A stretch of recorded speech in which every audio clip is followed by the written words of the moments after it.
Hi, everyone. Super excited to have James Spiro here on the show. It's not his first time, probably his third or fourth time by now, but I think this is a very important time.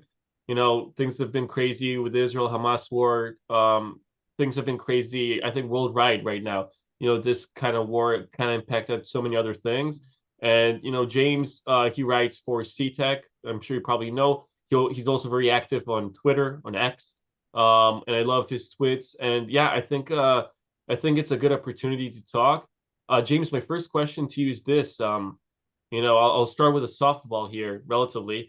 How has been your workload since the war? Because you've been doing several interesting things. So since the war, you've been, I think your activity on Twitter, on X has been, you know, skyrocketed. I think you're probably posting probably 60 or 70% more compared to the month before, from what I've seen. Another thing that I've been seeing is that you've actually kind of increased your workload on CTech as well. So you're also featuring companies. You're still doing that once in a while, but you're doing a lot of different other coverage. There was the Elon Musk coverage. There's a lot of coverage around the economic landscape in Israel, around the tech ecosystem. And more recently, I've seen several articles that you wrote about how entrepreneurs in different Israeli entrepreneurs in different companies and different startups are handling this whole situation. So how is that workload for you? Yeah, no. Well, first of all, Omri, thank you so much for having me back. It's always a pleasure to chat and to catch up. Even though kind of this episode will be surrounding quite nasty things that we've all been experiencing. The funny thing about news is that you never know what you're going to get each day, and then an event like this can happen, like October 7, where you say, I mean, this happened in our newsroom. We said, okay, that's it. Whatever anyone was working on, it doesn't matter. Put it aside. We're now completely changing direction. And these are the lenses in which we are viewing the world. So with CTech, I think I've said before that I could write about anything as long as it was through the lens of tech, and specifically Israeli high tech and startup nation.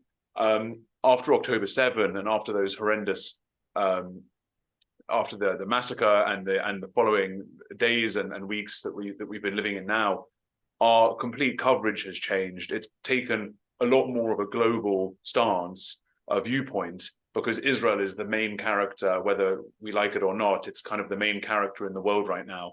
So we do have to focus more on global stories. That does include things like Elon Musk and his visit to Israel. It includes the college campuses in the US that have been responding the way they've been responding, businesses like the Web Summit and the fallout from all of that happened with Paddy Cosgrave.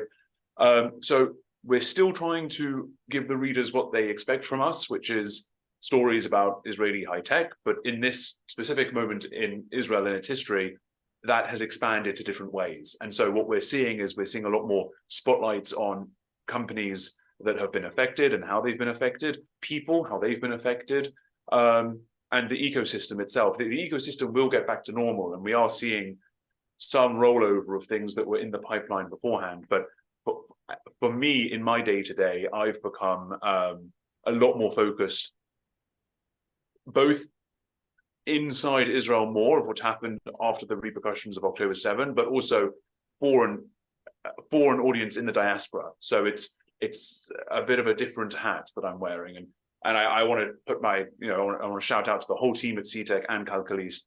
I think they've all done a fantastic job. And I think I'm really proud of some of the work that we've been producing and some of the stories that we've been telling. In terms of viewership, do you feel like your audience was mainly, correct me if I'm wrong, like I think your audience is mostly uh, um, you know, American, UK based people who live in Israel or that are American, they live in the US or the UK, but they follow Israeli tech. Do you feel now that some of your audience is people who weren't there before, like people, let's say in the UK, who are just now kind of hopping on your articles and your tweets? Do you feel that? Yeah, so we can address activity on X and Twitter outside of CTech, because I'm not I do that completely privately, and I'm not and that's not so connected to CTech itself, because I want to make it clear, because they're quite different. But CTech has an audience for people it's an English site for the Israeli high-tech news. So that can be either be people in Israel that read primarily in English, or people overseas, mainly the US, Canada, Australia, India, and also Japan. Over the last year, we've been getting more and more audiences from Japan. But it is a sad truth in media that ongoing events like war, like elections, like pandemics, garner a lot more audiences who check in each day. So yes, it's important to cover the war, and it's important to cover elections, and it's important to cover health crises when they come up. But the consequence of that is that news sites get a lot more traffic because people want to know more information. And so with that comes a huge responsibility on the news sites to make sure that information is accurate, appropriate, and suitable for audiences everywhere. So CTech has been doing a fantastic job at expanding its coverage, and readership has been going up. Unfortunately, sometimes it takes bad situations to create an environment where readership goes up, but we're doing the best we can to tell the stories in the best ways possible. In terms of your personal X account, do you feel like there's a change there in terms of the audience, in terms of the viewership? I'm sorry? In regards to your personal X account, to your personal Twitter account, do you feel like there's a change in viewership on that channel since the war has begun? Yeah, so I've always maintained that my Twitter account and any of my social medias, my Facebook and my LinkedIn, I operate them completely independently, and I say what I feel is right. And I am not a member of Hollywood, and I can say whatever I want, and I'm very blessed that I'm in an opportunity where I can do that. I would say that generally I felt it was a bit of an obligation for me to post on X the way that I saw things happening here, like any journalist would, and like anyone who uses a social media account would. There have been some excellent role models in Israel coming out of Israel on X, on Twitter. I don't believe I'm in their caliber. I think that there are wonderful people doing much bigger jobs than I am, with far larger audiences, who are getting the news out there. All I'm doing is the best I can. The response to that has been quite large. I've gained quite a substantial following since. Not quite large enough to, I think, to move the needle so much, but it's another voice out there that's incredibly important. 9 times out of 10, things have been positive. You do get, which I'm sure you see as well, you do get people trolling back, and maybe you don't get called Four Eyes as much as I do, but there are certainly ways that people can get under your skin. But those things used to upset me, but you can't get upset over something like that, because if all someone's going to do is call you Four Eyes or loser or swear you out or cuss you out, it means that what you're saying has gravity and meaning and value. So I think we should all keep doing what we do. I think I've said this on other episodes, I'm generally more on the free speech side of things. I believe that there should be more voices out there, and we will have to do our best to work through the more annoying ones. But I'm just thankful that I have a voice out there, that other people have the opportunity to have voices out there, and that we're all doing what we can. If you have to summarize, some of the sentiment around Israeli entrepreneurs right now, on their side, right? How Israeli entrepreneurs feel, the ones that you interview, how are they feeling throughout this war? How would you describe the sentiment? So the sentiment around Israel as a whole is incredibly sad. We are a nation in grieving, and I think that many people in the diaspora aren't quite aware of the level of hurt that everyone is feeling. For everyone here in Israel, October 7 was not just one day. It was the start of an event and the start of an era, and we're all still living through that era. And Omri, I'm sure you're aware as well, it's very hurt in the air. There's a lot of grief, there's a lot of shock, there's a lot of disappointment and scared for the future. And so there's that on a country level, on a startup nation level. Things are hard. I don't want to say they're not hard, but times in war are yet more they show more resilience than we've seen in times like the pandemic just a few years before. I've spoken to quite a few companies in this moment. Most companies in Startup Nation have about 20% of their employees currently serving in the IDF, which is extraordinary. It's so an you insane number when you think have about it. Incredible. So for every, for every 10 people, if there's a small startup with 10 people, you're going to have 2 of those people away. That could be the CEO. It could be the main engineer. Operations could very easily come to a standstill. So the companies I'm speaking to, some of them are operating from their bases in the army. I've had countless conversations with CEOs that say, whatever you do, don't say that I'm on base right now. Don't say that I'm in the IDF, and so of course you honor it. But it's going on. We are seeing funding announcements, and I'm not quite sure when these announcements start. If excuse me, I'm going to look ahead and reference my notes. But you have had companies like Capital OS, Munch raised $7 million in seed. You had Lasso Security, $6 million seed. Vulcan Cyber, $34 million. And then, of course, you had the huge purchase, the Dig Security, and I've forgotten it now. Gosh, hang on, let me get it in front of me. The Tylone cyber acquisition, was that before the war? I don't remember. No, it was after the war. It was Dig Security and the other Talon Security. Talon, yes. Yeah. Beg your pardon. Sorry, Talon and Dig. The names left me there for a while, but yeah, and you had those huge acquisitions that rolled over from before that. So things are going on and continuing. I think what is happening is that a lot of these small companies do run the risk of sadly not making it 3 or 4 months in the line, and that I feel like that's a problem for next year. I feel like Israel is facing a very immediate problem right now, and everyone is where they need to be and doing what they need to do. So there's two main things that I'm looking and I'm trying to be optimistic about. One is I see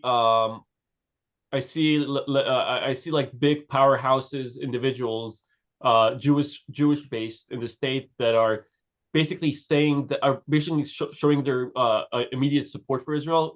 People like billionaire Bill Ackman, who's done a fantastic job. There's Daniel Loeb, which I think you covered, I think, or your CTech covered a few years ago when they built their Israeli office.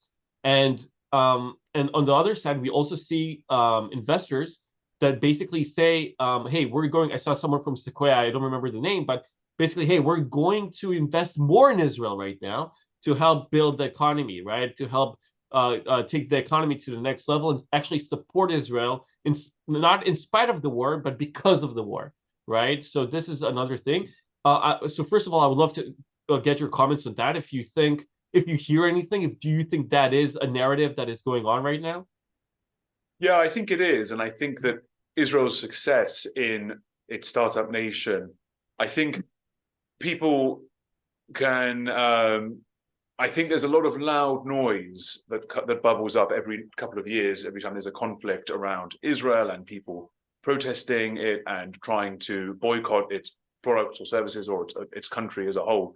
I think that anyone who reaches us, and maybe this is my own bias about to say this, but I think anyone who reaches a certain level of caliber in business or in VC investments or in trade, it's only a matter of time before Israel becomes a real player on the global stage. And so I don't think it's possible. I mean, the Paddy Cosgrave example is a perfect example of he clearly just didn't know how many Israelis were attending his conference, or he clearly didn't know how many companies had connections to Israel. So, but I think that anyone who reaches a caliber of pedigree in terms of their work knows that boycotting Israel is not an option, and they're going to continue investing and they're going to continue working. And it may be difficult in how they do it, or their challenges may come up now, but they're still going to do it. Mm-hmm. Okay, remember I started this interview with a softball. Now I'm going to throw a curveball at you and see how you act. So listen, I know me and you, we have so many similar people that we follow, we enjoy watching, right? You mentioned, obviously, just to shout out some names, you mentioned Ben Shapiro. I'm also a big fan of what he's been doing throughout this. In general, I'm a big fan of him and what he's been doing in the recent month or so. Also, you mentioned Piers Piers Morgan. Now, this is the curveball. You positively mentioned Piers Morgan, and I think Piers Morgan is a very he's an unbelievable talented media personality, right? He has so many going on for him, and he's extremely articulate, smart, and sharp. My question for you is this, and I know that you were praising Piers Morgan throughout this war about his way to moderate the conversation. Do you feel like there is an incentive for a Piers Morgan to basically attack every single individual that he puts on air? So basically, what I'm trying to ask is do you think that Piers Morgan, and this is the question for you actually, because I don't know, and I need to do this research. First of all, is Piers Morgan is he independent? Does he have someone backing him? So that's my first question. Just if you know some of the background on the way he's funded or his show is funded. And the second thing is, what do you think? Like, when I look at Piers Morgan, I'm like, he's got incentive to attack every single person, that he's interviewing. Is that a good incentive to have, especially when you feel or there is a narrative where there is clearly one side of the conversation that is correct and another side that is false, and then you have someone who basically gets an incentive on basically stirring the pot on each side. Yeah. Okay, so it's an interesting point. I'm not sure if I mentioned specifically Piers Morgan Ben Shapiro by You did. name when I was mentioning. If I did, then okay, then I did. I don't think I did, but as to who's funding him, I'm not sure who's funding him, but he's on Talk TV, which is a fairly new channel in the UK, and Piers Morgan, who I find to be, by and large, a very respectable and professional broadcaster. I think he was a good editor and a good presenter of television shows, and I think he's doing a good job with what he's doing now. I think that there are different styles that journalists and commentators can take, and I think that Piers Morgan has a very combative style, and that is his nature, and it's his comfort zone. So I think that it might not be, I can't speak for Israeli broadcasting, local TV as much as I can for British and American. I think Americans aren't quite used to this style of combative nature of inviting a guest onto your show to berate him or to challenge him in such a way that Piers is quite famous for. I think that Americans just don't really, it's not part of the culture. I mean, even Ben Shapiro once went on a show with Andrew Neil in the UK, and Andrew Neil challenged him slightly, and Ben Shapiro went off the call and called him a leftist, which anyone who knows Andrew Neil knows is not the fact, is not the case. I think Piers Morgan or someone like him will do a great job in bringing in anyone from both sides and challenging them, because that's how you get the best out of things, because you're not going to, the world's not going to benefit from people gathering to all agree. I mean, there have been so many of these talks that have come up on new media that I'll put in my watch later on YouTube, or I'll add to Spotify, and I'll think, you know what, I just don't have time to listen to 1 hour of people agreeing with themselves, because what Piers offers is a real chance for people to knock heads. And I've seen interviews with him on one side of the argument that I've liked and not liked, and then I've seen arguments, or I've seen debates with people on the other side where I've liked and not liked. So I think he has good value. I think overall his value is incredibly positive, and he's doing a great job. I think that whole show is doing a great job. Piers Morgan Uncensored. And Ben Shapiro, I feel, was born for this moment, where he amassed such a large following of young conservative thinkers and now he has the amazing opportunity to be able to guide them through this moment in Israel's history. I think Jews should be very fortunate to have such a voice like his in the playing field. And I'm very thankful that he's there, and I'm sure he's rising to it in ways he didn't know he'd have to, but that he is remarkably well, regardless. Another person that I would like to mention and add to this conversation is Jordan Petersen, who's also been very pro-Israeli, has been very articulate, very sharp as always in how he talks about the conflict, how he talks about the war. And I really if you guys were listening, I want you guys to check out the Piers Morgan Jordan Petersen interview, the last one. Also, the first 10 or 11 minutes of that interview is simply spectacular. Like every word is accurate, everything is sharp. So I definitely want to encourage you guys to check this out. Also, sorry, Douglas Murray has also Douglas been Murray. a big voice. Douglas Murray has been amazing. He's been phenomenal. And you know, James, you're from the UK. I know Douglas has a big voice, big audience in the UK. He's from the UK. He's definitely someone, and I think he's been staying in Israel for the last month or so. It's just so you understand the commitment of this guy. And he's here in Israel. He's here in the field. He's going to near Gaza. He's putting himself in danger to broadcast and make those reports.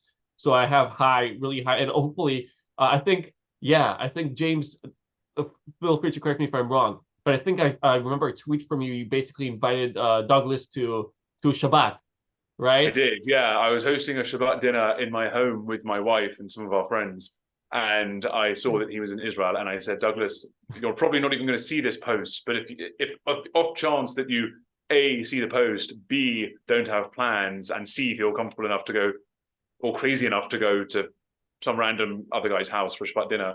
I think that that's a real testament, though, to Israel, and that, you know, everyone knows. Everyone in Israel has gone to a Shabbat dinner of someone they don't necessarily know because their friends invited them or they've opened up their home to someone else. So I did invite Douglas. I'm still waiting to hear back. Other people were replying saying that they would be the plus ones, but Douglas himself, unfortunately, is keeping me hanging on that one. But if he's gonna go to a Shabbat dinner with you, I'm gonna be there no matter what. You don't even need to invite me. You'll be his plus one, yeah. Yeah. No, that, you know, but that was a funny tweet that I posted kind of late at night, but it was also it's also my way of saying thank you to these people. You know, you can thank them by reading their work and sharing their videos and, you know, sharing them publicly and privately, but I just think that something like the invitation of a Shabbat dinner is not only just a nice thing to do, but it's such a testament to Judaism, and it's such an insight into who we are as a people that you say, come into my home, like share my food with me. You know, I want to share my food with you. I want to have you in my home is a very Jewish feeling, and no better way to do that than on Shabbat. And my wife and I host Shabbat dinners and Shabbat lunches fairly frequently because we're that kind of people. I'm going to throw another curveball at you. So I don't know if you saw, but so basically, and the offer stands. By the way, the offer still set for as long as Douglas is in Israel. The offer stands. But right, if he hears this interview, I'm inviting him also for dinner for Shabbat. So you've got two invites. Okay, so Candace Owens, right? She's a part of the Daily Wire, owned and led by Ben Shapiro. She basically said something that Ben Shapiro doesn't agree with in terms of the war.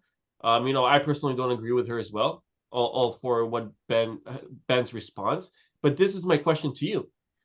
She works for Ben Shapiro. She's part of the Daily Wire media team. As a media personality yourself, how do you think, well, these situations, you know, are bound to happen on some sort of item, right? Because no team of 15 people ever agrees on the same thing on every single topic every single time. From your professional standpoint, what do you think should happen? Do you think in a situation like this, and right now this is a Candace Owens and a Ben Shapiro conflict, but it can easily be a conflict between other two media personalities in any other independent or public network. What do you think should be the case if two media personalities represent the same media brand? Do you think they need to split if there's a conflict in one of those issues? How do you think this needs to be? Because, and let me just add another bit of context here. For example, the Daily Wire, a lot of subscribers that subscribe to that type of content, they do have a political agenda in supporting that specific narrative. So I can't speak for the Daily Wire and how they choose to operate their own company, and I'm not one to say how they should be because I think they're doing it very well. So I think they know what they're doing. Generally, I don't believe that a difference in opinion is a bad thing. So that's in line with my belief system. So I don't believe there's an inherent problem of a media publication or outlet having two different hosts or presenters with two different views or three different views. I think that to offer different opinions and viewpoints is important. Something like 92% of New York Times subscribers lean left. And so the New York Times is stuck in a situation where, and a lot of media outlets who rely on subscriptions are in the same situation, which is if they don't provide at least some of the viewpoints and some of the content that the paid subscribers demand, then they're going to be ostracizing the very people that pay their salaries and keep the roof over their head. So I don't really know how to answer your question other than the Daily Wire can kind of do it at once. I think it's a good thing to have a different variety of voices. They're going to clash, and if that's not good for the team, then they'll sort that out. But I'm not one to comment on that. I know that there's, in every organization there are different viewpoints and people think different things. You recently covered Elon Musk's visit to Israel. Plus, I'm not sure if you finished reading it, but I saw that you at least started reading it, the Elon Musk biography. So there's two questions here. What is more technical? How did reading Elon Musk biography help in shaping the words that come out of your fingers while typing on that keyboard while writing about Elon Musk? Is getting like an insight about his personality changed anything? And then the second question, the follow-up question to that is what do you think about Elon Musk's specific visit to Israel? How does the narrative look like? Do you think what's the sentiment like? So I just last week finished the Walter Isaacson biography on Elon Musk. Walter Isaacson had been on my head for a few months because other people had recommended other books that he'd written about other people. He's done books on Steve Jobs, Thomas Jefferson, Albert Einstein. He's done a few big ones before, and Elon Musk is just the most recent one. He was shadowing Musk for 2 years in the year that he bought Twitter. So it was a very profound time in Musk's career when he was having this book written. The book came out. It's about 700 pages, which I finished. It was the first book I read post October 7, so I wasn't always reading it in the way that I normally do. But I found it to be very informative and very interesting, and it gave me. I managed to read through parts of history that I'd seen and better understood. And now when I see him today, he was in the news again today because not only from his new trip to Israel, but he recently got on stage. In fact, just before we got together, just before we connected, I was watching the clip of when he told his advertisers on X to F off. I don't know if you've seen the clip yet. I have not seen that clip. No. He's sitting on stage and he says, advertisers, F off if you don't want to. Anyway, you should check out the clip. It was going viral today. The book was pretty amazing. I really, really enjoyed it. And I think it gives great insight into the mind of his, which is not a normal mind. He's a, you don't, like he says, you don't aim to put people on Mars and build spaceships and implant chips in people's brains and expect him to be a chill dude. He's a weird guy, but weird guys are the geniuses among us that change the world, often for the better. And so I think that people don't necessarily give him credit, and I think that they rush to write him off. I think that people live very reactionary lives, and he does things that are that cause people to be reactionary. So you see it more when he tweets something and they say, this is it for Elon. The walls are closing in on Elon. He doesn't know what he's doing. It's like, well, I think he knows a bit about what he's doing. The guy runs 5 multi-billion-dollar companies. He founded $5 billion. He knows what he's doing. And so I've been very interested in following him since reading the book. I've always been interested in following him. I think that there are things that he does that I like, and there are things that he does that I don't like.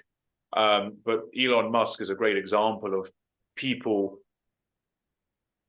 ability to be able to see the good and bad and the clean and dirty in people. And I think that recently in our world, we've been so binary in how we view people and how we view situations,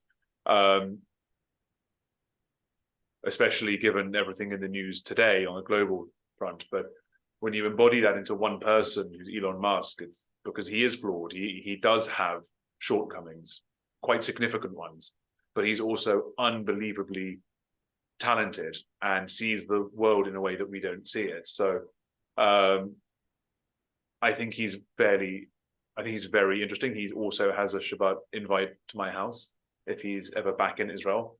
I don't think he was in Tel Aviv when he was last here. But yeah, I think he's interesting, and I would recommend that everyone read the book to understand him a bit more. I heard that Darren Aronofsky is making a movie based on that biography. I don't know if that's true, but I've heard rumors that they are making it into a movie. Is there any other personality or, individual that has been, because I think me and you, where we both we like to study people, right? We like to study narratives. We like to study people. Is there any other personality that has caught your attention in recent months? Maybe people that don't really know, and you can help make him go viral? No, no one that I can come to think to mind. The people I'm following are doing a great job at making themselves go viral. I would say that I read 2 of Douglas Murray's books before all of this broke out, but I wasn't really an avid follower of his, and I've been following a lot of his work recently, a bit more actively, that I've been really enjoying, and I've been giving him a bit more attention than I normally would. I think Barry Weiss and the Free Press has been fantastic. I think they've always been fantastic, but I think the coverage past October 7 has been amazing and very needed. And I think Piers Morgan's been great, but those are all quite loud voices. Those are quite big voices. So, I think also you're doing great in everything that you're doing. And, so there's a bunch of people that are doing good.